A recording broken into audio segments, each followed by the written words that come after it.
বস্তি প্রধান হয়ে গেছে। আর জগন মন্ডল এসে শক্তির জুতা সাফ করছে। কি বলছো গুরু? স্বপ্নটা তো ফাটাফাটি রেখেছো, কিন্তু শুনেছি স্বপ্ন নাকি পূরণ হয় না। স্বপ্ন পূরণ হয় না কি বলে?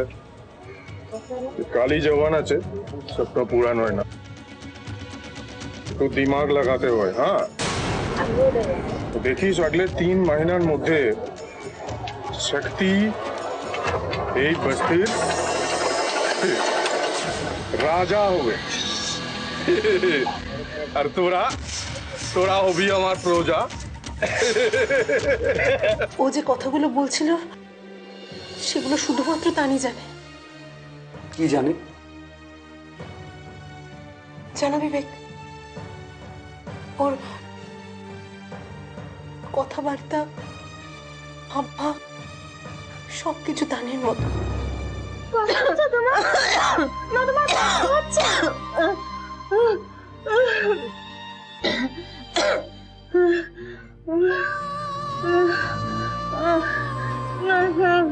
ঠিক আছে।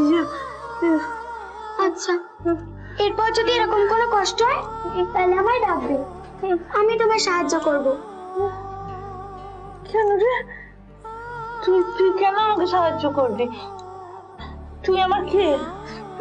সাহায্য করবে না বললে তো তুমি বিশ্বাস করবে না, তাই বলছি তুমি আমার মায়ের মতো হও।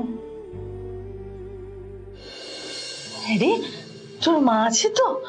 হ্যাঁ, আমার মা আছে তো, কিন্তু মা আমাকে চিনতে পারে না। তবে আমার আরেকটা মাও আছে। কে রে? কে? মা ষষ্ঠী। কে তুই রে? কে তুই? আমি মা ষষ্ঠীর মেয়ে। জয় মা ষষ্ঠী।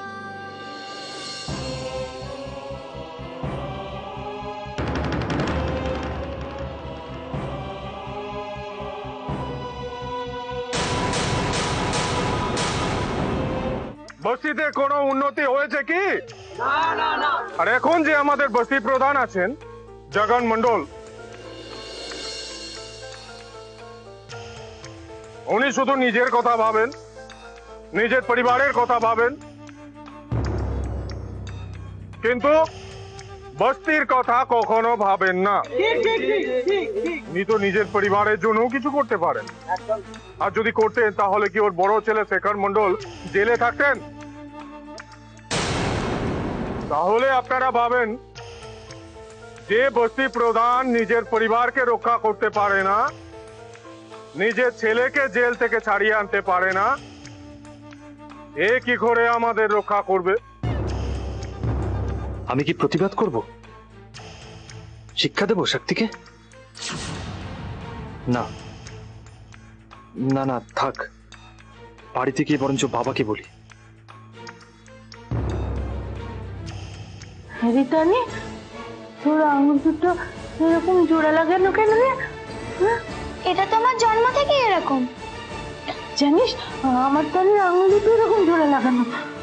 তোমাকে আর কত প্রমাণ দিতে হবে মা যে আমি তানি? না, তুই তানির মতো দেখতে নস তো, একদম না। তুই কোনো মায়া বিছলনা করছিস। হ্যাঁ মা, কে তুই? কে তুই? আমি তানি মা। না, তানি না। আমি তানি মা। দেবজানি, তুমি আবার এখানে এসেছো? যাও যাও, নিজের জায়গায় যাও। দেখো না দেবজানি, ওর আঙুল দুটো আমার তানির মতো জোড়া লাগানো। দেখো দেখো।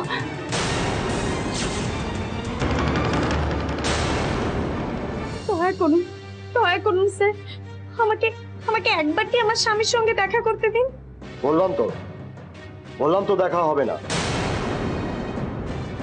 আজ যে অপরাধের জন্য শেখর মন্ডল শাস্তি পাচ্ছে তাতে আপনার সম্পূর্ণ সমর্থন ছিল। আপনার প্রতি আমার কোনো সহানুভূতি নেই, আমার অন্য কাজ আছে।